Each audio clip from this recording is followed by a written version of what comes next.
So welcome everyone to what I think is a very special session for two reasons. One is that I think everyone on Earth should know about 1,000 Landscapes for a Billion People. I've been like a fanboy of them since they started circa 2019. Um, so if any of you who have actually read my book, there's a chapter on integrated landscape management where I mention Common Land Foundation and 1,000 Landscapes, among others, saying that there's this great work out there and check it out. And so in many ways, I felt like I was contributing to the 1,000 Landscapes, like trying to help more people to activate local organizing that eventually would glom themselves onto this movement. And that part of the idea for 1,000 Landscapes, which Tom will describe in more detail than I will, is that there has been the woman who started Eco Agriculture Partners, Sarah Scher, who is this amazing woman at large scale landscape restoration work, led a study to see what it would take to create large scale systemic change at a planetary scale using the approach of integrated landscape management, and came out with an understanding that you could actually have a network of landscapes around the world, each of them working on whole systems regenerative work, and that would aggregate to a planetary tipping point that would be able to have a planetary effect. And so when I talk about a planetary network of bioregions, while bioregions and integrated landscapes are not the same thing, they're in the same family. And we're really talking about the same thing in the sense that we're talking about large-scale collaboration of holistic approaches to doing regenerative work in each place and in networking that across the planet. And so that's why this topic of the work of 1,000 Landscapes is so important to the design school. But there's a second reason, which is that we are in the process of clarifying a strategic partnership between 1,000 Landscapes and the design school. And we've discovered a couple of really powerful touch points where we can directly complement each other, where there are things that 1,000 Landscapes does that we don't do, but that you all will greatly benefit from. And one of those things is that they have spent several years, but first I'll just mention 1,000 Landscapes is a coalition network. So as Tom will describe, they're not a single organization, they're a partnership among multiple groups. And one of the things that they've done by partnering with groups like Common Land Foundation and Eco Agriculture Partners and others is they have been able to develop some really awesome learning modules. Learning modules developed in practice in multiple different cultural contexts, robust and effective. And they have had the idea for quite some time of creating an online learning community, a community of practice. And so one of the things we saw was we already created an online community of practice. Now, they can go and create one, that'd be awesome. But they could start sharing those learning modules into this community of practice because all of you are exactly their target audience. The members of the design school are exactly the kind of people who would want to learn what they have to offer. And so we felt like there's a really powerful marriage of opportunity for us to synchronize and coordinate our efforts. So one of the things that we're talking about doing is that we have this rhythm in the design school of offering a learning journey from March through September. So what do we do between September and March? Because you all are probably noticing there's too much going on in the design school to keep track of it all. If we add more things, it'll just start to get more overwhelming. So what we're talking about doing is inviting much deeper training into very specific skills and practices. Things like how to create a landscape finance model, or how to create a landscape partnership, or how to convene a multi-stakeholder network in your landscape, where they have actually developed learning modules from practice, turned them into open source content, and then set up a way to train the trainer. And so if you want to be trained in this, there will be opportunities to do that in the design school with 1,000 Landscapes later this year, and just with them in general by knowing about them. And so we feel like this kind of partnership is really important with the speed and scale at which things are changing in the world, for better and for worse. You know, the world's going to hell in a handbag really quickly, and there's a lot more coordination and learning across diverse geographic places. So whether we're talking about the design school, the Bioregional Weaving Labs Collective, or transition towns, global eco-village network. There are many different multi-location networks that really needs what 1,000 Landscapes has to offer. And we want to make that much more visible here in the design school because all of you are from all over the place. And so we will propagate this in parallel to many places simultaneously by having it be visible here. So that's the setup I wanted to give you before I introduce Tom and invite him to share, is that we are very excited to find these very clear opportunities to partner that are mutually beneficial between what we're doing and what 1,000 Landscapes is doing that will serve all of you and I would say the larger movement, not only those in the design school, but all over the world. Because this scale of work of holistic landscape systems, thinking of things like holistic watershed scale and that kind of thing, is absolutely essential for where all of us are going. And so with that said, I'm going to pass it over to Tom, who can introduce himself and provide some of his background and his connection with 1,000 Landscapes. Then he's going to give a presentation. We have 90 minutes, so we have a remaining 80 minutes. There'll be plenty of time for this to be interactive, for there to be discussion and questions afterwards. And so, Tom, I'm passing it over to you. Yeah, no, thanks so much, Joe. That was a great introduction. I really appreciate that. That was wonderful. Yeah, no, I'm honored to be able to talk with you today on this Saturday. Thank you for taking your Saturday and making time for us to share this potential for partnership. I think Joe's exactly right that we're both just in similar tracks, and how can we bring those together to fuel a larger movement for landscapes and bioregions?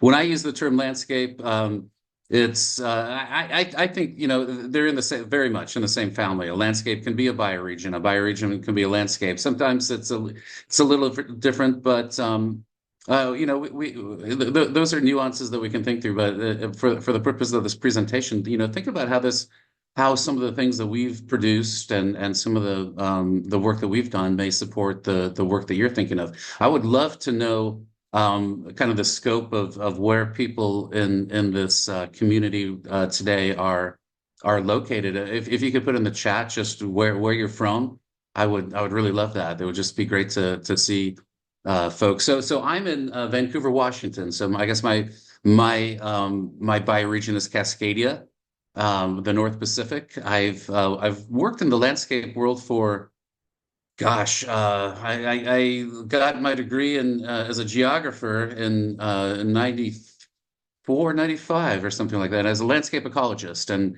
I was just I just love this thought of can't we just take a broader holistic perspective on the world and plan in a way that and work in a way that is mutually beneficial for species, for wildlife, for biodiversity, for people, and regions as well. So thank you for doing that, and putting your locations on there. I know that Kresmek, I think you're off in Poland, right? So that's great to see an international group out here. So I appreciate that. So yeah, a little bit about my background. I started this role as the director of 1,000 Landscapes just over a year ago. Before that, I worked for the federal government, and I'm quite happy to say I don't work for them anymore, just given the way things are going right now. So I worked for NRCS, working on regional scale conservation projects, and that was I mean, that's amazing. There's some programs out there that are really amazing if we can kind of get people aligned and start to find commonality and start to work at that landscape and bioregional scale. Before that, I worked for the Department of Interior with the landscape conservation cooperatives, and that was a really interesting bioregional take on the world. It was, how do we bring part of the problem that we have in the world is that our siloed agencies and our bureaucracies are not set to function at a landscape scale. They're all kind of directed towards their own interests or their own directives, and that's just the history of our bureaucracy that we've set up. So the landscape conservation cooperatives were meant to kind of solve that. And we made a little bit of progress. I worked in the North Pacific landscape conservation cooperative, and that's basically spanned from coastal California, the temperate rainforest, all the way up to Alaska. And so we tried to bring organizations together to develop holistic landscape plans. But then, of course, the Trump administration, the first one, decided that's not such a great idea, and we don't like that concept. Which and so they were dissolved.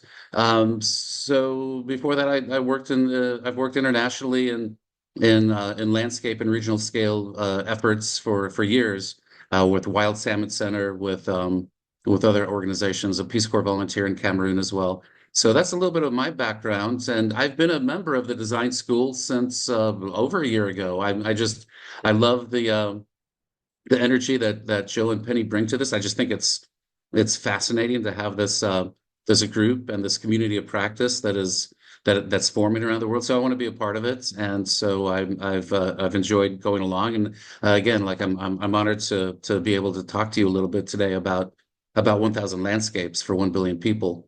So yeah, I'll go ahead and start this. I'll try to make this as interactive as possible. Please feel free to raise your hands if you have any questions along the way in this conversation and so yeah, I'm happy to answer any questions as we go if you have any if something doesn't make sense. So yeah, let's go ahead and get started. So um, yeah, kind of what we're doing, the way I see it is, 1,000 landscapes is a small initiative. I mean, a staff of a few across different organizations. And but what we're trying to do is develop impact across different networks that work at a landscape or bioregional scale. So that's where this potential partnership with you all makes so much sense. We have developed these resources, these learning resources, some technology resources. So how can we get them out to the people that need them, and work together to solve some of these big problems? Just to kind of, let's see, let's walk through this presentation. So just to give you a sense of what we're thinking of when a landscape, we work internationally. We have done a lot of work in Kenya. So the Larry landscape, or Larry landscape in Kenya is one of the landscapes that we spent a lot of time in working with them. And so they had this problem of agriculture production eating into the forest and causing concerns with biodiversity loss in the area. So the group decided to get together. Let's look at our landscape together and let's start to plan. And so right now they're a leader in this landscape regeneration. They've developed an ecotourism plan for biodiversity. They've protected their native forests and restored them. As a group, they've developed farming practices and regenerative agriculture practices that promote healthy ecosystems, healthy water systems in their place, agro-processing businesses, eco-labeling, payments for watershed protection, and strong health services. So this group is really, from this, they were able to bring together all the different stakeholders in this landscape and start to think collectively, what can we each do to solve this problem that we're having in our landscape? And so that's been a real success story in Kenya. Closer to home in my backyard, where I've spent some time in the west coast of the USA, is the Cascades to Ghost Landscape Collaborative. This region has been kind of scarred by conflict around biodiversity and timber harvest for years. So the concept was, how do we bring people together, think at that eco-regional and broad bioregional scale, a landscape scale. So we brought together 22 different federal and state agencies, 6 tribes. We brought together private timber and farm associations and 6 NGOs to kind of solve this problem collectively. We developed scientific products, mapping products that showed habitat corridors across the region, and we started to develop a common plan and a common vision for what we wanted to happen in the landscape. So we have these regional challenges that we've identified, anything from invasive species, the impacts of climate change. We know that the world 50 years from now is going to look very different than than the world that we see now, just because of the poly crisis that we see in the world, development, and then just policy mismatch between different things that we're all interested in, and the community values that people represent came to the table and started planning and thinking together, and the group started to think through ways and mapping collective values that hopefully leads to some collaboration at a landscape and bioregional scale through the use of some of the science and the maps. And now they're talking about how to develop uh, wildlife corridors that transect I-5, which is one of the big barriers to wildlife movement in the area. And hopefully this collaboration ultimately leads to collective impact. And so that's kind of what the landscape approach really is meant to form is how do we work together to solve some of these problems that no one organization, no one entity can solve on their own. And so we've developed a series of tools, a conservation programs explorer. We've co-produced science. We're trying to develop landowner incentives, and developing just dialogue is a good way to go and we feel that by having that dialogue, you can stop some of the conflict that's happening around some of these issues in the landscape. So just kind of to ground us in a few different stories of different landscapes in around the world. But really, this is something that we're seeing come everywhere. As Joe said, there's a movement happening, because I think everybody can see that we're facing this thing that we call the poly crisis: biodiversity loss, climate change, inequality, conflicts for resource, water scarcity, disasters. They're all kind of coming together, and the siloed systems that we've created are not fit to solve some of these problems. So the current solutions are fragmented. They're tackling individual aspects of the problem rather than addressing the larger picture. And so we think that a landscape or bioregional approach, whatever you want to call it, requires some sort of a poly solution. And we feel like taking a holistic landscape approach is really the best way to do that. And I think all the science really points to that. But the problem is, the problem really is, how do you create the system for change? And I think that's why it's best to work together towards that, because it's a bigger problem than like in a landscape, the broader problem of looking at bringing organizations and changing the way we think about the world and the way that we organize our bureaucracies and our agencies and our organizations and our NGOs around these collective problems isn't working. So we feel a landscape and a bioregional approach is really the way to do that. So, excuse me, our solution is this term, which we call it integrated landscape management.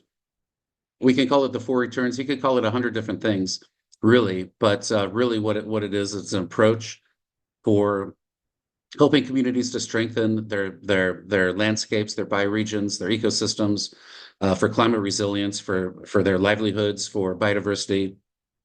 And we feel that local collaborations, which we call landscape partnerships, but we can call them bioregional partnerships too, will drive this change. We feel that that the ways that we've addressed the problems in the past won't necessarily work. So how do we form these? How do we develop these? There's a number of different stresses and strains and issues, and the infrastructure isn't there to support these bioregional landscape partnerships. So how can we develop that, and how can we get that out to the world? That's really the problem that ILM is meant to, integrated landscape management is meant to solve. So just a quick word on ILM and the concept there, integrated landscape management. You could call it anything you want, really. You could call it holistic bioregional stewardship. You could call it a number of different things. There's a wonderful article out there by Sarah Scher that Joe mentioned earlier that really addresses this up front, that we're all kind of working towards the same overall goal, but we're calling things by different names, and ILM is just another name for what we're trying to do together. So, there's no kind of I guess ownership over this. We just use this term because it's a term that seems to make sense, and there's a rich body of knowledge and science that backs up integrated landscape management. But again, it's meant to be a placeholder in the space to think about how you work through some of these problems together. So yeah, 1000 Landscapes, we're a partnership. We really are a radical collaboration of organizations that have gotten together, and we see the value of working together on this big problem that we're trying to solve. So here's some of our the organizations. I'd love to see the design school on this too, and we'll get there. Some of the core organizations that first formed 1000 Landscapes were Common Lands, Rainforest Alliance, Conservation International, UN Department, UNDP, UN Development Program, and Eco-Agriculture Partners. But we have a number of different partners that play different roles in the system. So we're trying to create this ecosystem of organizations that reach 1000 landscapes, that get out to as many landscapes as we possibly can, or bioregions. And we work together to solve problems, and then we bring our solutions back to 1000 landscapes, and we co-create resources and the infrastructure that solves some of those problems for other parts of in other places where people are working through things. So it's really meant to be a way, and really it's a platform for collaboration around some of these big problems. So that's kind of what we're trying to work on. As Joe mentioned, there's a movement going on. This map, so what we did is we made this map. We took those the logos that you saw on the previous screen, and we started to identify where some of those organizations are working across the globe.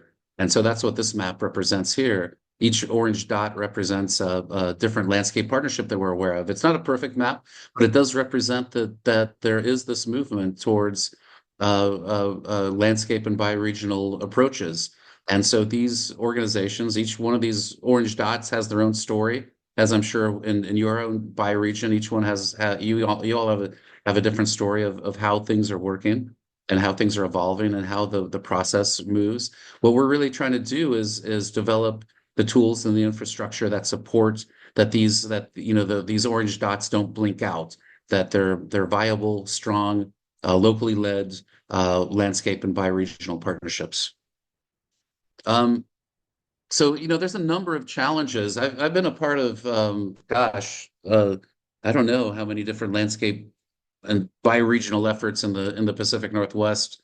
The Arid Lands Initiative in the Columbia Plateau, the one that I talked about earlier, the Cascades to Coast. There's the Willamette Valley. And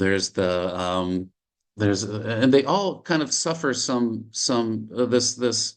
I don't want to use the word suffer, but there's this journey that these institutions, these locally led entities face. They identify an initial problem, and that brings a lot of momentum to the group. Is okay, let's solve this problem. Let's get together and figure this out. They quickly hit this barrier of there's limited support for these type of organizations to exist. There's not funding that's directly out there for them to have a coordinator, to have somebody to work through this. There's all sorts of levels of entropy and in organizations to do this. So there tends to be kind of you start at this skill issue too, where to do some of the mapping and to do some of the planning that's involved in a landscape and bioregional plan. There's a lack of skills and lack of abilities to do this in the partnership. That you hit planning fatigue. But let's say you develop a plan, and then you want to implement the plan, and then you try to do it, and the resources are not available. The programs, the funding, the finance to actually implement the things on the ground that need to be changed based upon the plan is limited, and it's not all there. So this leads to limited outcomes, and eventually, some of these organizations and these initiatives fail, not because of lack of energy, but because there's all sorts of barriers that are in the way. So there's a lack of technology, there's lack of there's all these things that are missing in the infrastructure that support these partnerships. So what we're trying to do is kind of change that story by co-creating what we call the hidden infrastructure, and we feel that really plays a role in changing the story. So if we can develop catalytic funding opportunities for when partnerships first form, and enabling policies that really support at a foundational level the development of these landscape and bioregional groups. I'll talk a little bit about the learning modules and the tech platforms. We have something called the Landscape Finance Accelerator and a learning network, and linking into other learning networks like the wonderful learning network that you all have here. We can start to change that story. You don't lose the momentum and lose the energy of the partnership. How do you develop financial mechanisms that take into account some of the landscape and bioregional needs, and develop interesting and new financial mechanisms that support? I know that there's a lot of work going on in this world, not only in 1000 Landscapes, but partners of 1000 Landscapes, like the work that the BioFi group is doing. So there's a lot of energy around that. And then finally, keep the financial resources is always a key thing, right? That's always the biggest thing that people need to make change at a landscape and bioregional scale. It's also storytelling and media. And so we're developing solutions and approaches that support local organizations to be able to tell their story. And then a really important part of this whole picture is also monitoring and evaluation. We need to be able to prove that this approach works, that it's effective, that it's creating a change that wouldn't have happened otherwise. And so that's where the monitoring and evaluation piece really comes in handy. So I guess these two slides are meant to kind of encapsulate the problem that we're trying to solve in the world. One is that partnerships like yourselves face a difficult journey. It's not an easy journey to see the problems and then bring people together in a bioregion and make change at scale. So how can we develop that and co-create that? Again, it's not so much the 1000 Landscapes is creating it. It's the partnership of 1000 Landscapes is developing this and putting out there in the world for others to use. So yeah, our vision is it's a very ambitious vision. 1 billion people and 1000 Landscapes are collaboratively stewarding their land, air, and water for a more sustainable future. And that's how we do that again is through partnerships.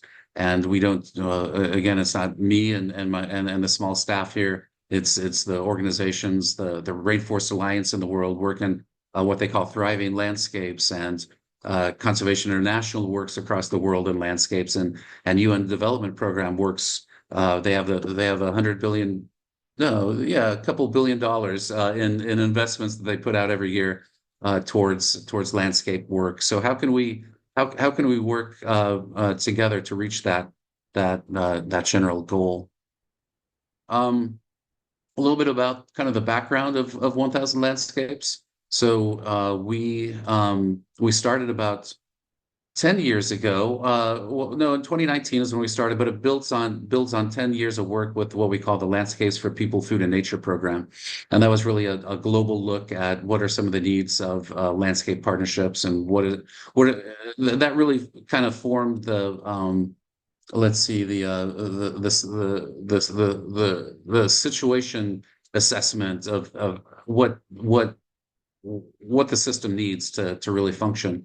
So we spent a lot of time over the past 4 years, as Joe mentioned, talking about and developing, co-designing learning modules and Landscape Finance Accelerator and a Terrasso platform and really testing those and demonstrating those in different landscapes around the world. Today, we're focused on what we call, how can we have targeted impact? So how can we work with the design school to have some targeted impact in particular bioregions? How can we work with these organizations in Kenya to refine and develop this tool set this toolkit that we're developing for landscape partnerships? And then the future, we're trying to expand and develop this global movement. It's an ambitious goal for sure, but it's definitely something that I think aligns perfectly with the design school. And so yeah, I think maybe I'll stop there for a break and give myself a chance to drink some tea and see if there's any questions or any thoughts that have come up. I saw that Rachel asked a question a few minutes ago uh, Oh, that I thought maybe she could come in and just and drop in if you'd like, Rachel, your question about mapping collective values or any alternative if you wanted. And then if anyone else has a question, raise your hand. Yes, so I guess I would just like to know what tools you used for mapping collective values. Um, yeah. In the Cascades to Coast, we had a process that we mapped biodiversity places, biodiversity hotspots. We mapped also let's see, it was a few years ago that we did this, so I'm trying to get my head wrapped around that. But one of the things was that we mapped was places of high timber value. We mapped places that have high cultural value for tribes, and we mapped I believe we mapped we did a social network mapping as well that we try to integrate and try to show where there's overlap or there's potential conflict for some of these values that are out on the landscape. Yeah, does that help? it does. Did you also work on like the what people who are coming together, what they value, or was it more like attributing value to land and cultural resources? Yeah, it was more the former, or more the latter. It was a GIS analysis that we put together. It was over a kind of a large geographic area where we tried to put together all these different layers that represent these different values, and then we created a map that showed potential overlap and potential conflict. Very cool. Well, I'd love to see that if available to do so at some point. Thank Yeah, you no, very much. yeah, you bet. Thank you, Claire. Yeah, Tom, I love finding the resources of this bioregion. You're one of them. So we just haven't connected with Regenerate Cascadia, the work that you're doing, and it would be amazing to because what you're talking about is what we're actively doing right now. So, and we haven't come across each other yet, or at least I Yeah, I haven't. know, I know. I'm familiar with Regenerate Cascadia, and I bought a ticket to go to the BioFi thing in Seattle a couple of weeks ago, but I couldn't make it due to personal reasons. And but I think there is a lot of opportunity for overlap in that. I've definitely worked in Cascadia a lot. Yeah, yeah, just to say, I mean, it just what's pretty thrilling is just to hear what you're saying is like there's so much overlap with what we've been working on. So, yeah, to be able to connect with work that you've been doing in the field would be amazing. Yeah, that would be amazing. Let's keep in contact. Definitely. Yeah, that's it is amazing. So I appreciate that. Thank you, Chris. Thank you for that presentation, Tom. I've been tracking your organization now for a couple of years, and definitely keen to hear these kind of additional details here and get more color. I thought I'd start with a really simple question, which is where does the name "A Thousand Landscapes from a Billion People" come from? Like, What's the curious, origin? Yeah, what's the no, story right. behind Yeah, no, that's a good one. I didn't make it up. It's not my name. But I like it. It's a bit of a meme, right? And it represents this kind of scaling vision of 1,000 landscapes. So I think about 5 years ago there was my understanding of the story is that there was an effort that was 1,000 cities for 1 billion people or something like that. There was an initiative. There's been a lot of 1 billion type billion target initiatives in the international kind of sustainable development goals, and so I think that name just kind of matched that ambition. So I think it was kind of a take on the 1,000 cities thing. Does that help?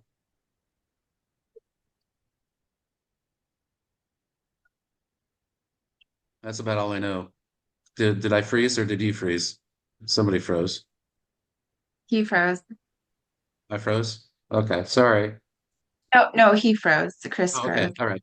All right. Well, hopefully that answered that. And I do have a few more slides to share too, and things to go through. So I'm not quite done yet, but I would love to take these questions too because of the night's intermission. Jonathan. Oh, you're on mute.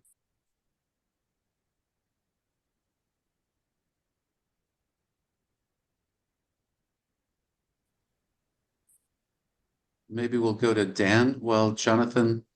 Oh Oh, no, okay. there we Just go. got it. Okay. Just got it. To what extent are the collaborations goals and values, both personal, kind of emotional, human values, and the values of the property, align with what the UN is going to spend any money on? Okay, I want to make sure I understand your question. So to what extent is our initiative aligned with the UN? Yeah. I Yeah. mean, I don't know the programs of the UN. I just know that they spend money on this kind of thing.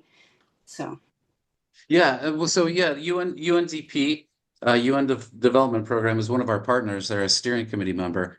We're not driven by so much the UN anything really. It's just the UN is interested in taking a landscape approach in their investments that they have this something called the Nature Hub, and they invest a couple $1 billion on natural resources projects globally, and they want to take a landscape approach. They really believe in a landscape approach, but they need these tools and resources as much as anybody does. They don't have even though it sounds like they have a lot of money, they don't have the resources to actually the infrastructure to support the kind of tools and resources that they need, unfortunately. So, and they think it's best to co-create things together in a collaborative way. So that's kind of where UN's interest in 1,000 landscapes is. Does that help? yeah, and I imagine politics, global politics has a lot to do with it. So how they allocate money. Conservation Finance Alliance, how about, do you have a relationship there? With who? Conservation Finance Alliance? Yeah, no, David it's not a Myers? super. Yeah, no, I'm familiar with their work. The CFA, they're not a direct partner of 1,000 Landscapes, though. We do work with a set of different conservation type finance organizations, though. Yeah, I'd suggest that somebody reach out to them because it's so aligned. And if they're not offering this year's resources to their clients, that would be terrible, terribly Right. missed. Right. Yeah, yeah. No, yeah, we should get there's so many people doing things in this space, as you know, and trying to make relations with everybody is a challenge. But yeah, definitely keep that in mind. Thank you. We'll reach out to David Myers. He's the ex-CEO and just make sure that he knows. Okay. Yeah, no, thank you. Appreciate that. That's great. Okay, great. Thanks. Thank you. Dan. Great. Can you hear me? Yeah. Okay, great. Yeah, so thanks so much for this presentation. I'm live and work in California, and we're setting up bioregional groups throughout California.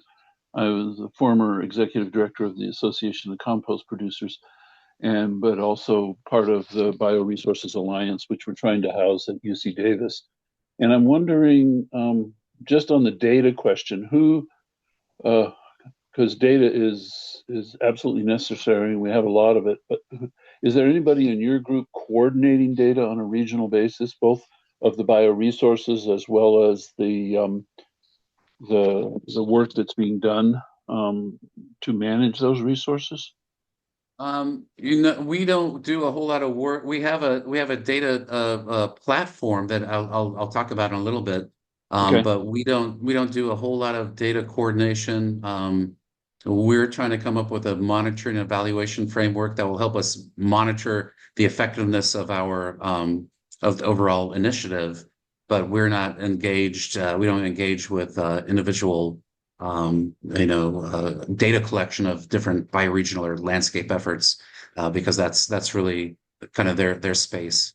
And But we can't. where you can coordinate and aggregate it, that's what I'm looking for, because we're Right. trying to do that in the soil and compost world, but we Oh, want to interesting. integrate that with all the forest world and all of natural and working lands, and then the built land and the ag lands for sure. So Yeah. all that data is out there. It's just a Right. question of, are we coordinating it and sharing it? Exactly. So, And there's a lot of different working groups out there that work on that too. But yeah, it's I spent about 5 or 10 years of my life doing data stuff at a landscape scale, so I know the challenges right. associated with that. It's gnarly. A lot of data out there, which is both a benefit and it's a curse to get it all First, together yeah. in a way that makes sense. But thank you Well, for that comment. we'll stay connected to Thousand Landscapes. I think that's fantastic, this work. Excellent. Thank you so Thank you. much. Mhm. Jake. Yeah, hi Tom. Thanks for the presentation so far. Really appreciate it. Yeah, I wanted to ask, like, what sort of criteria would an organization or bioregional community need to meet to be supported by 1,000 landscapes for a billion people and the partner organizations? Yeah, I mean that's a great question. Criteria, I think, is just you have a desire to develop. We don't prioritize who we work with. It's an important question of who is the we in 1,000 Landscapes, and the we is the partnership of organizations. So I think it makes a lot of sense from my perspective of working with an organization like the Design School that works with so many different bioregional efforts, and that can be an ability to amplify and get our resources out to multiple organizations. But yeah, we don't have any criteria. We'll work with, again, the we is a interesting question in a partnership like this. So. We're happy to develop tools and resources that support anybody who wants to go down this pathway, and but I, we uh, don't provide direct support ourselves. I'd love to just Do add a you- quick comment Okay. here, Jake, to help Yeah, give yeah. a sense of it. So if you were to become one of the landscapes that works with Common Land Foundation, there was a time when they provided significant seed funding and support because they were really actively accompanying a small number of landscapes. But now that they've grown to a larger number of landscapes, they've shifted to work with university to train people. And then the training of people is sort of capacity building rather than directly working with landscapes. So there's like these kinds of shifts occur. And that's Common Land, which is one of many partners. What 1,000 Landscapes, you could think of it in a sense, is an aspirational vision with a lot of support tools that are openly available for anyone to pick up and use. And then they also have sort of custom support like the learning modules and Train the Trainer, which we'll talk about a little bit later. But to think of like them accompanying you to say, give you $100,000 to start a process, which is the kind of thing Common Land Foundation was doing in its first few years. Well, then there would be selection criteria for that, but that's one of the organizations in the network, not the coalitional framework overall. So that's where there might be some confusion. So I just want to add, there's clarity of that nature for the different partners.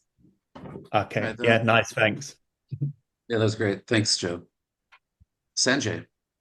Hey, thanks for the presentation, Tom. I kind of two questions. One is whether the coalition was working regarding the green corridor in Africa. That's one question. And the second is pretty much ties to what Jake was asking, because I'm in Colorado in terms of artificial jurisdiction, if you want to call it. But I'm also looking at the whole regeneration, sort of just like Cascadia is doing in the context of the Rockies.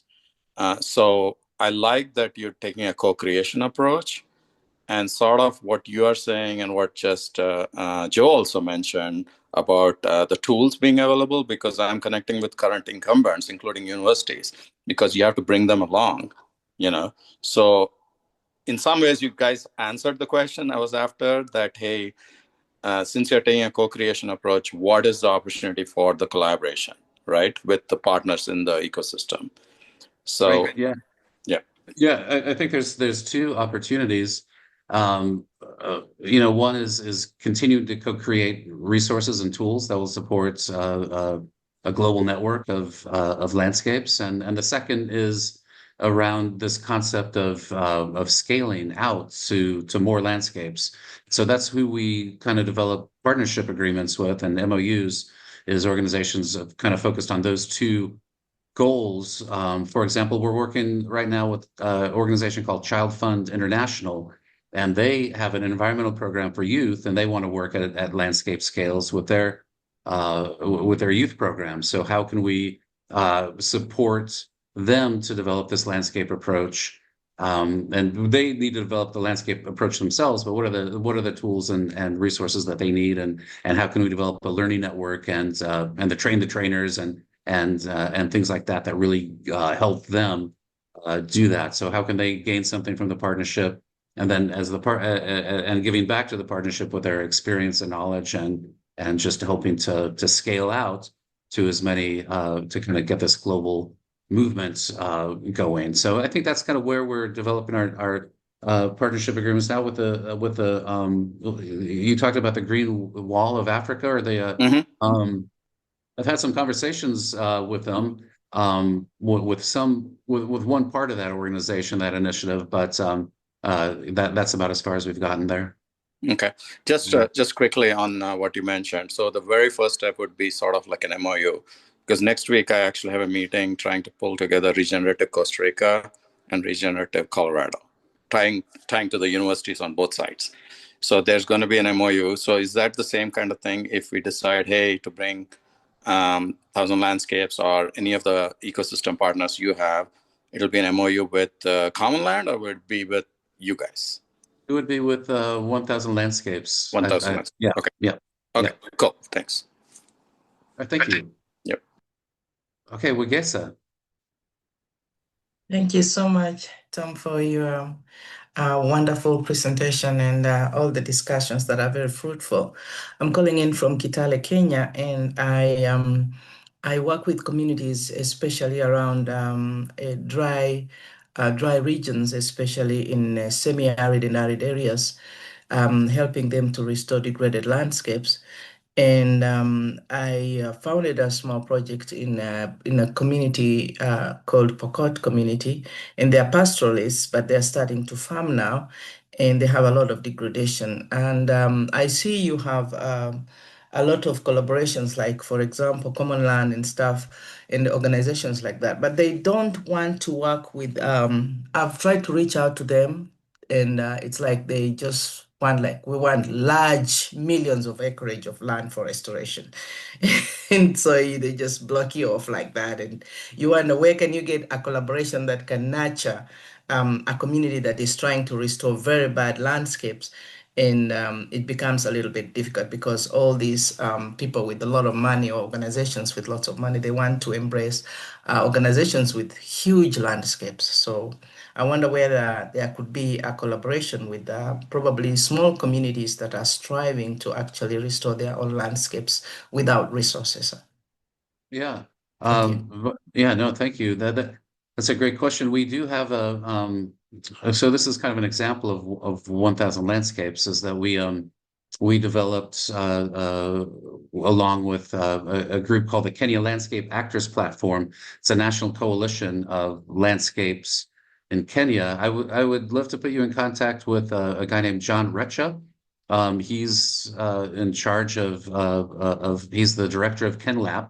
And I think I have a few slides about KenLap later, but they're a national coalition that formed about 5 years ago. And there's right now, he said, over 100 landscape partnerships that are part of the coalition. And they developed the training materials. They want to translate their material, the stuff that we have on the website, which I'd love to go into too, into Swahili, and then train the trainers within Kenya as KenLab, doing that training. So I could put you in contact with John if you could email. Maybe I'll put my email at the end. And I'll just add a quick comment here that there are two levels at which we can do the kind of work Wigesa is talking about through the design school.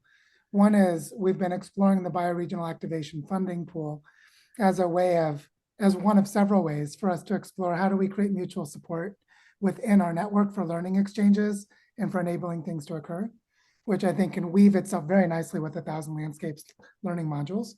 And then the other is something we're doing in Colombia with the movement of territorial foundations, where a local group comes together and forms what is basically a platform organization for mobilizing resources within local multi-stakeholder networks, and then mobilizing resources locally and across territories within a region.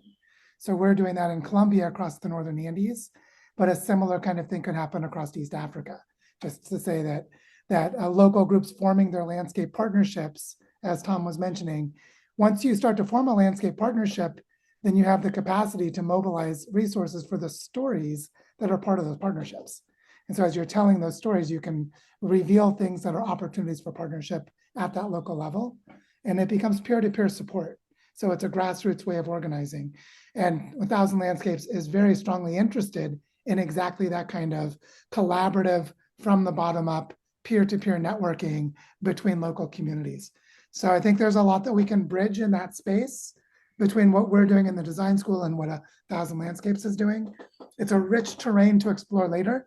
Exactly. Yeah, so I just want to add that in here real quick. Yeah, no, that's great. Thank you. Tanash?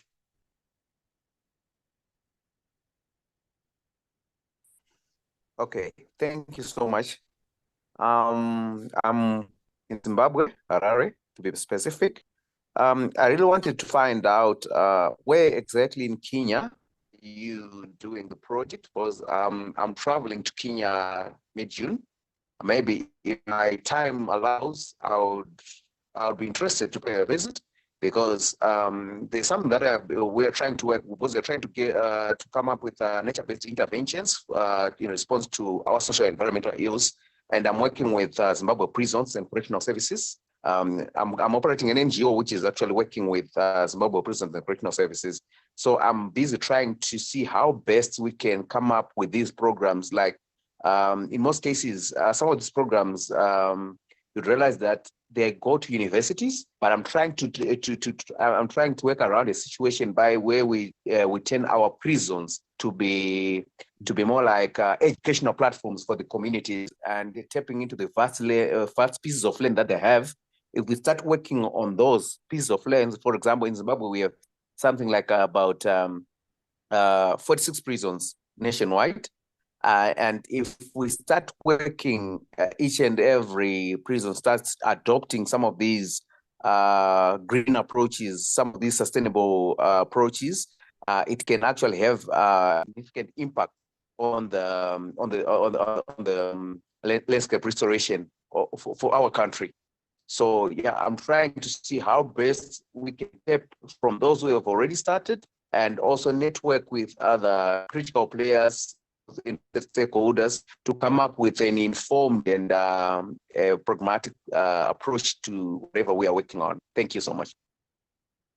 Yeah, no, yeah, thank you for that question. I think kind of to I think that what the support 1,000 Landscapes has is some learning modules and tools that could help you think about how you would organize and bring together stakeholders, and then working in bioregional groups that you develop through the support of the work that Joe's doing through the design school. And then I think that's kind of the rich ground that we can kind of form this collaboration.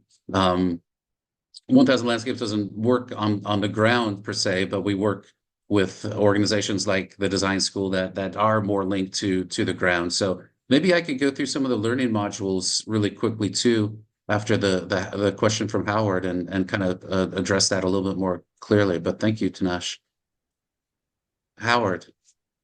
Yeah, my question is about the learning modules. Do you have available modules on facilitation at the early stages within one's bioregional landscape to have people that are well trained on facilitation so that the common interest, the values, identification, and the planning is done in a way that's collaborative and able to cross all of the many barriers that arise culturally and economically? Do you have anything that's shareable? For our nonprofit, we've developed a facilitation manual, but I'd very much like informed by the kinds of experience that Thousand Landscapes engenders its model. Yeah, I know that's a great question, and a good segue into this next section that we could talk about some of the learning resources that we have out there. Let me see, first of all, we have this kind of thing that we call the Landscape Partnership Toolkit. One section of part of it is the open source. They're all open source, freely available learning modules. They're on the websites. We have a technology platform called Terrasso, and something called the Landscape Finance Accelerator. And then we also partner with a group called Landscale for monitoring and tracking and measuring. To go over the learning resources, we have a set of modules, and I should probably go to the website and show you how to get some of those. But maybe first I'll do a quick overview of what we have. We have one for diversity, equity, inclusion, and justice. We have a couple different two-part ILM learning modules. We have an introduction to integrated landscape finance, developing a landscape action plan, cross-sectoral multi-stakeholder landscape governance, developing a shared vision, stakeholder identification and engagement. And we also have some really great resources as well. So if you go to our website, which is let's see, I'll put it in the I just put the landscapes. learning modules into the chat. So the learning modules. Okay, all right. Oh, great. So yeah, if you go to if you look at the one on developing a landscape partnership.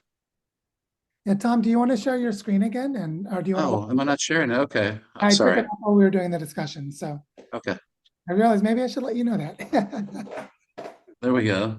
Yeah, so this is our website. So there's again, this is the home of all these different modules. And so each one has a facilitation guide, it has a slide deck, it has different flip chart examples. Let's see one that really gets at what you're stakeholder mapping. So let's kind of let's do the one for the shared vision. If you bring it up,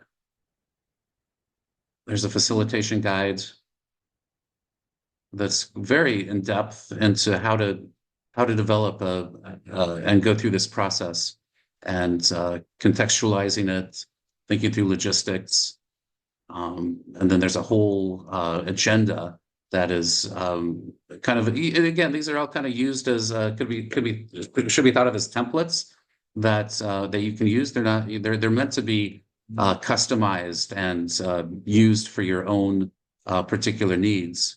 But it walks through, how would you develop a shared understanding of the landscape, why it's important, connecting to landscape values, and then a whole set of aspects, and really kind of mapping out what process you would go through with a landscape partnership. So it's fairly detailed and in depth, several pages long, and goes into various goals, instructions, and there's a slide deck associated with it too. So if I bring up the shared vision one, there's a slide deck that you can use, and again, customize. This is all made to be customized for your own bioregion, your own landscape, to make it of relevance. So it's not meant to be something that is just plug and play. It takes thought and reflection to really make it fit into your flow of the landscape that you're working in. Does that help, Howard? Give you kind of an overview? Oh, that's terrific. Thank you. That's exactly what I was looking for and most helpful. Look there for guidance as we develop our tools. Yeah. No, yeah. And I think, the concept of a collaboration with the design school is that we can develop, co-create, and modify these as needed to meet the needs, develop train the trainer programs. And yeah, Joe, anything else you want to say about that? I would say that one of the things that comes up in the design school is that we have such diverse people in different places on their own journey that we'll have some people who are like, wait, what is regeneration? I'm just getting started. And other people who are like, I've been doing this for 25 years and I'm networked into a whole ecosystem of advanced work. And so you end up with people in very different places, which is beautiful. And what the challenge that creates for us is that anything that we make available to like in a webinar in our learning journeys, we need to be mindful that people are on many different parts of the journey. But when there's a group of people that are already gathering in their bioregion, starting to organize and want to deeply build skills together, you might say like professional level skills or just really highly adept skills, that these modules and training in these modules is where those people would want to go. So it's one thing for me to say in a webinar, oh, and you should organize a multi-stakeholder network. And then someone would be like, wait, what's a multi-stakeholder network? How do we create one? Where would we go to practice that? Are there other people practicing that? And that's a specific area of exploration. Whereas then we might talk about trauma healing and the importance of trauma healing. Well, there's a whole realm of practice there. And so what we end up discovering is that at the design school level, we're sort of too big and holistic to be able to go deep into anything until we form communities of practice into those areas. And what I see for these learning modules from 1,000 Landscapes is that we might have, like, think of it as like a mini course, like a train the trainers course on multi-stakeholder mapping, or any of these other modules that could be a 3 or 4 installment series with someone from the 1,000 Landscapes team who's actually been working with local landscapes in different contexts and has a lot of insights about how to adapt these materials to the local context. Then they can help train people to that deeper level. So I really see these modules as being 2 things. One, they're great materials on their own. But the second is there are staff on the team of 1,000 Landscapes who want to work in communities of practice to help people adapt this to their local landscapes. But it's not efficient to do that for one person here, one person there. It's better to do it with a cohort. So if you had 25 people all wanting to learn at the same time, that's a good use of a staff person's time. But 25 people separately learning it on their own, that's not going to go very far. It's going to spread them thin. So what we want to do is convene the capacity to scaffold and support this deeper learning. And that's something we see happening as our learning journey ends in September, to invite from the design school community, which of these modules do you really want to learn? Would there be a cohort that would want someone from 1,000 Landscapes to help them to learn this? And what 1,000 Landscapes gets is they get to more deeply understand how to teach this with another community of practice to improve and strengthen their modules. They also have a new partnership that they can go after additional funding to increase their capacities in a partnership of this nature, because it's serving a lot of different people. So these kinds of things are where the synergies are. And it's really an open future of exploration. We have lots of ways we can do it, but we think the learning modules are a really concrete way to begin. Yeah, no, beautifully put. Thank you. I think that is the sweet spot. You have a design school and we have learning modules. And so how do we develop that train the trainer program to get to support the great work that you all do? So yeah, Marie. Hello, thank you, Tom, for your presentation. It's very Very interesting. What is the difference that you see or the similarities between bioregions and landscapes? There are two words, there are two concepts. How Right. do they relate?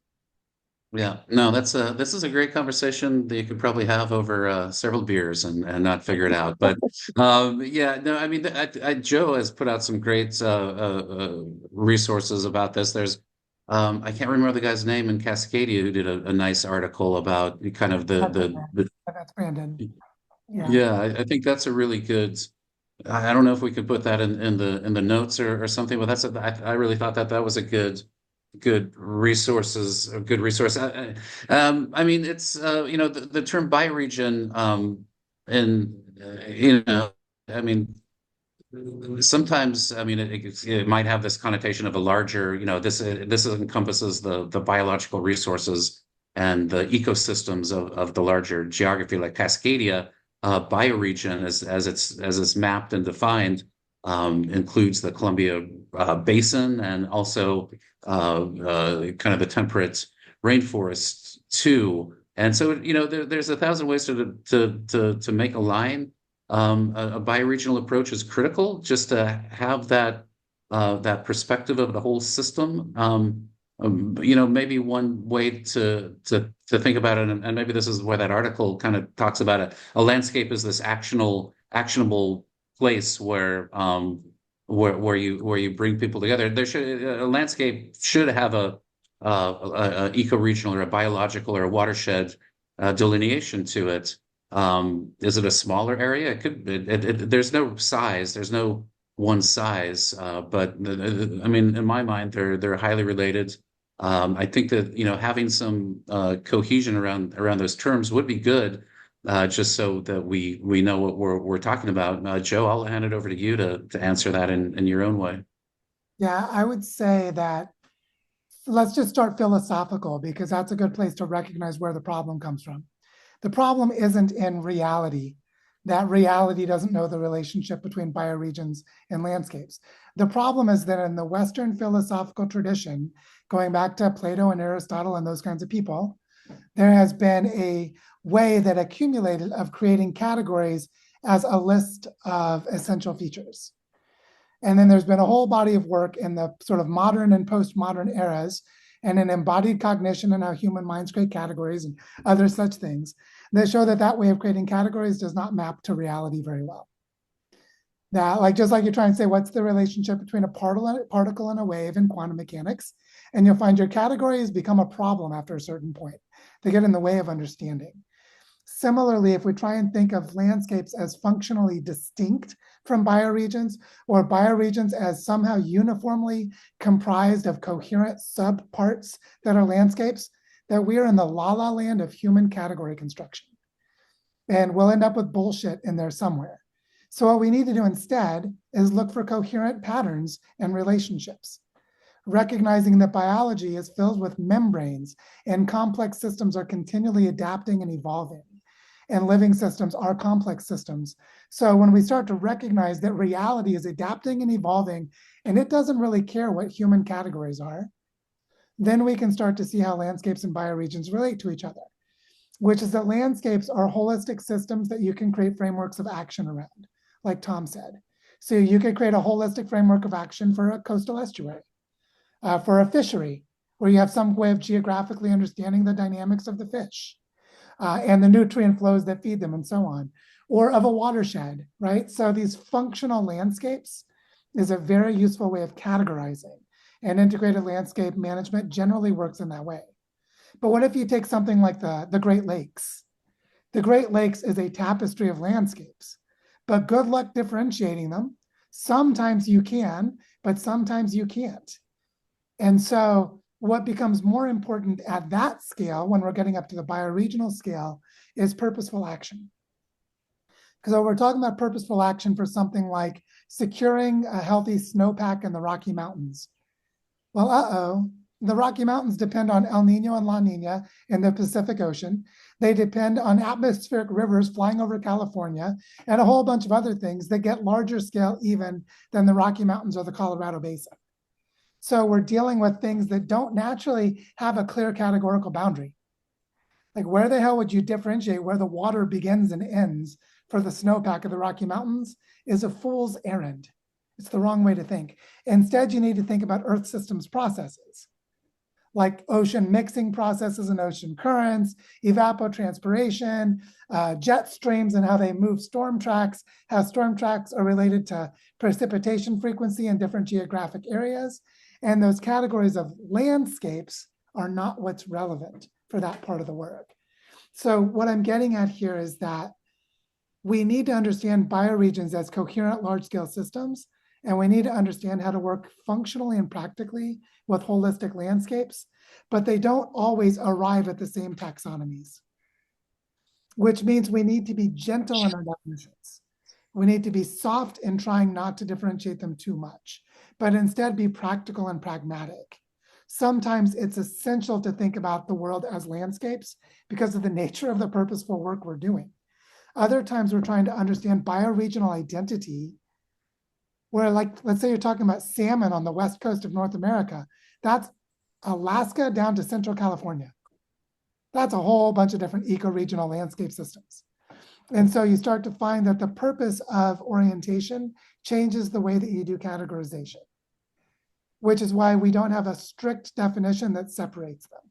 And it's foolish to try to create one.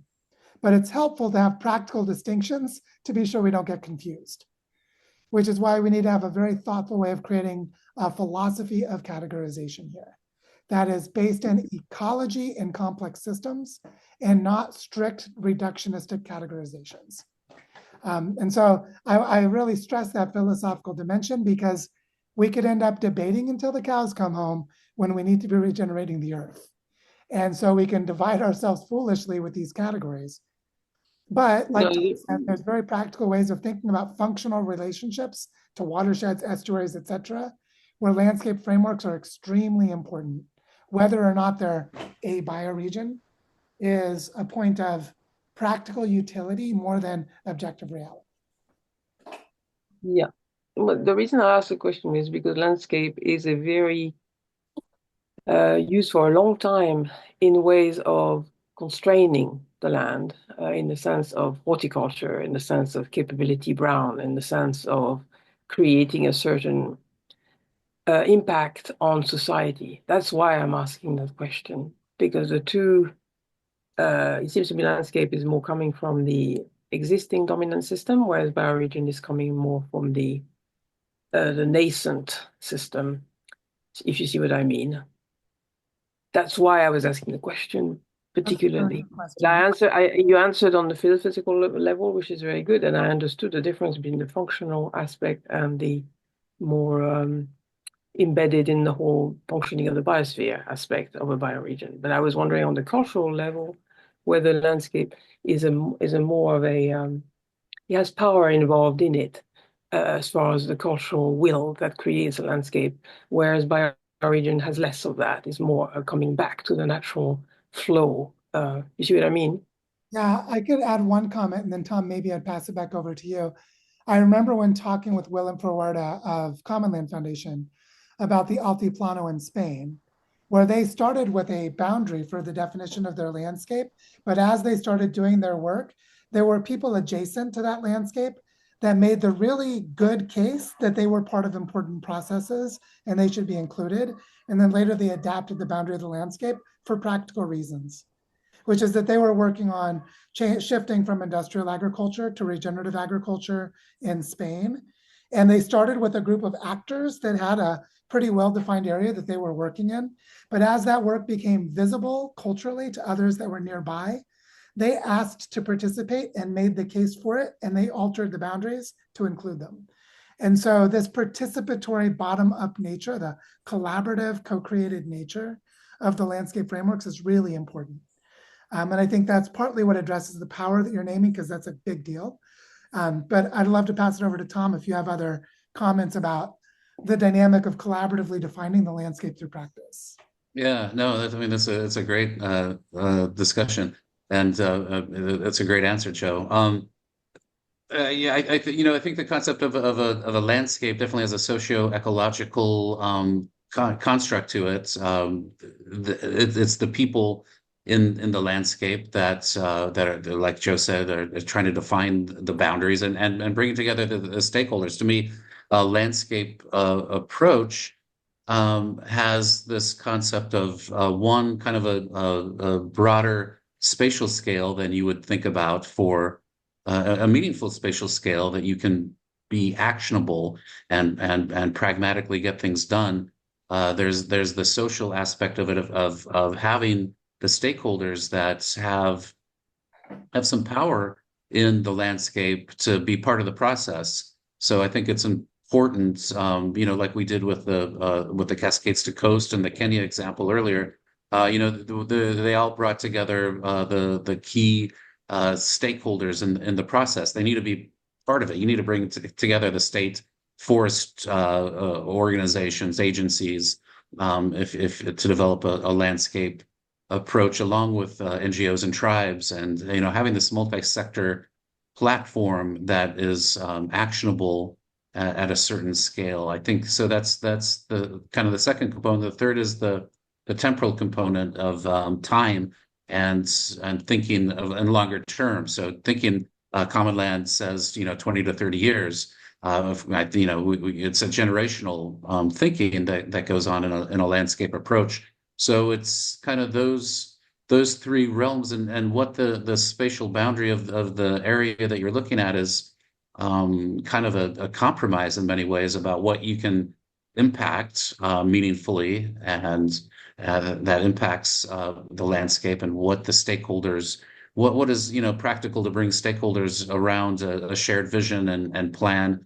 I know, yeah, like I said, I worked in this group called the North Pacific, very much like the salmon example that Joe brought up.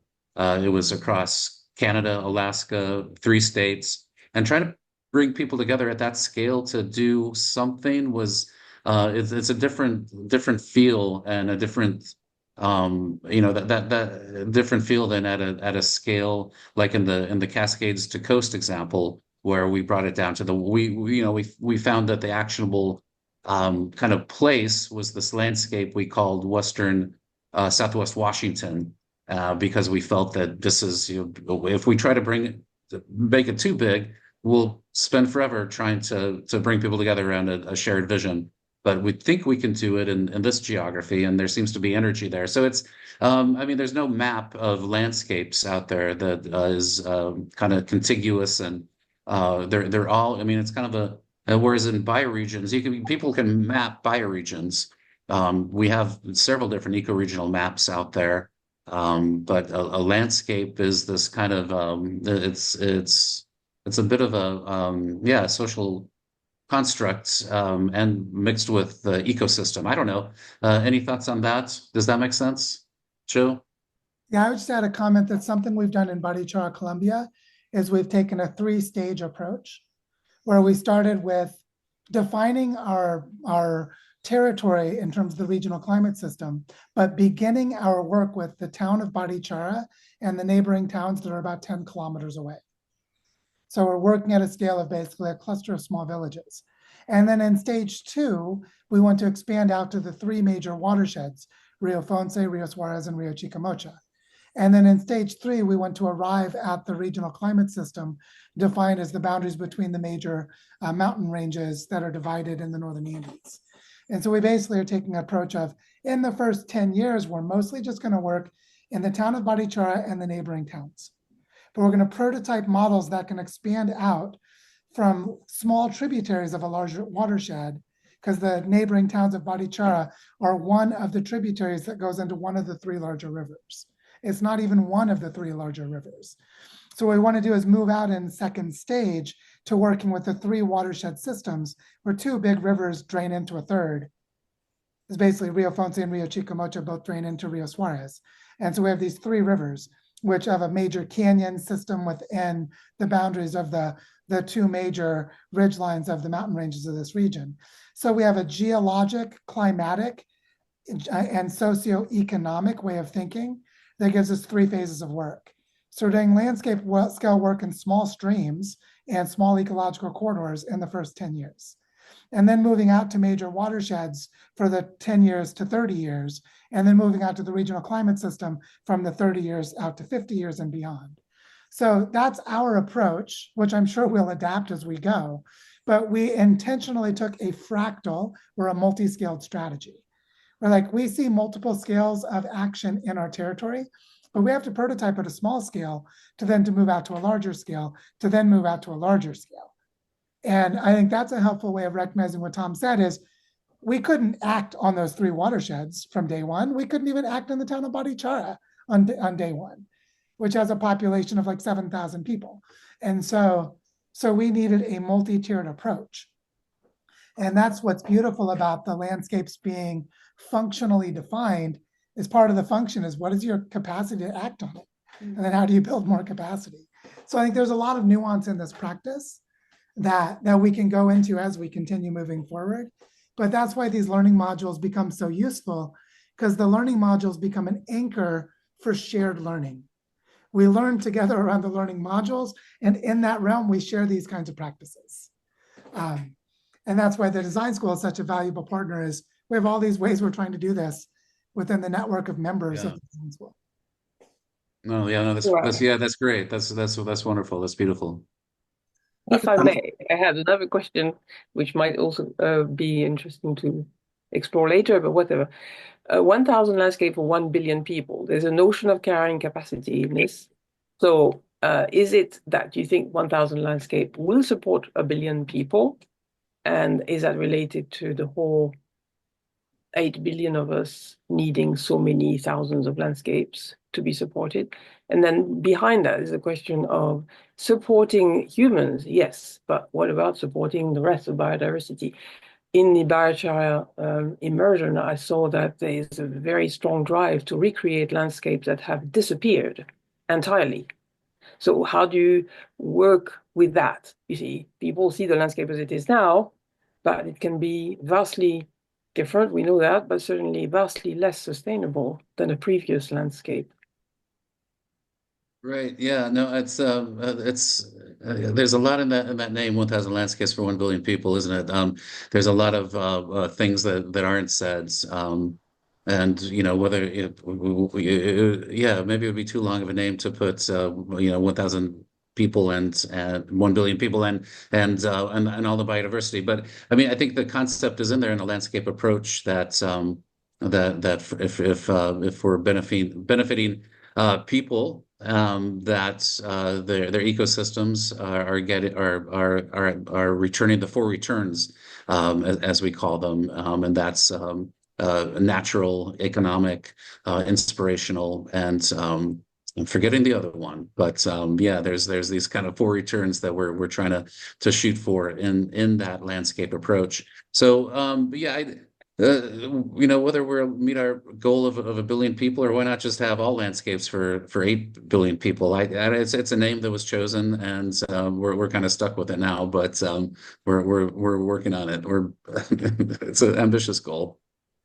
So Tom, do you have more slides you wanted to go through? Because we're actually approaching the time, so I just want to be mindful. Yeah, no, I know. I don't, I had slides about integrated landscape management. Maybe we could find another time, and that's probably what the purpose of the learning modules will be, to go into depth into those. So I think after 90 minutes, we don't want to go into the details of ILM at this point. But yeah, I know this has been a great dialogue and great conversation. I really appreciated this. And hopefully this gives you a framework to think through, how we can work together, as 1,000 Landscapes tries to build these learning infrastructure. And there's a technology component too I didn't go into. I guess I'll just show Terrassa really quickly. That might be something that people find interesting. We have this tool called Terrasso, and you can do story mapping, which is a really kind of nice way to tell stories about your bioregion and your landscape in a way to you can use maps and photos and recordings, and so there's some really kind of interesting tools out there if you want to tell the story of your bioregion. Well, I didn't get into the landscape finance piece, but I know that's something that Joe works on with you all. So maybe there's another opportunity to go through some of that material at a later state. But No, I hope this just gave you a kind of a sense of the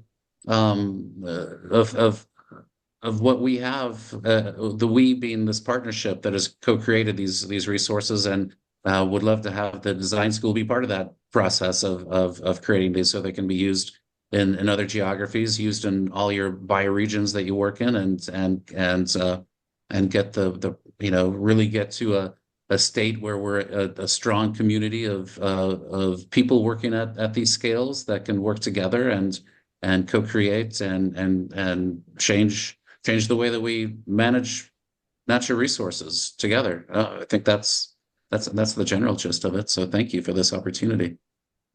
Thank you, Tom. Yeah, this has been really wonderful. And I want to just say that we are going to make this recording public. So I'm going to, get it uploaded and published and then put it in the chat below the event itself. And then we'll also write a post about it.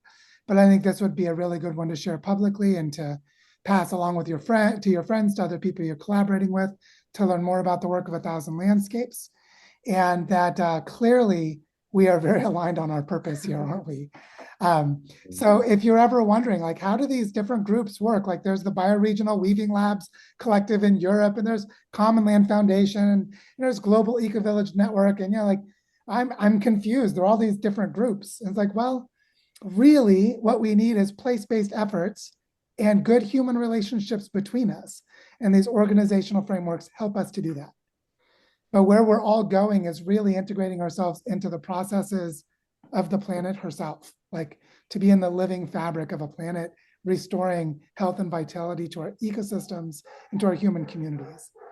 And so it was such a natural fit for us to say, let's all work together here. Yeah, right. Make this as available to as many people as possible because it's so valuable. And 1,000 Landscapes has done such wonderful work and continues to do very wonderful work. Thank you so much, Joe. I appreciate that. And likewise with this group, a wonderful community. So thank you. Yeah, thank you, Tom. And I'll get this recording out to you all soon. But otherwise, it's a weekend. Go enjoy the rest of your Saturday. And we'll talk to you all soon. Thanks a lot, everyone. Bye.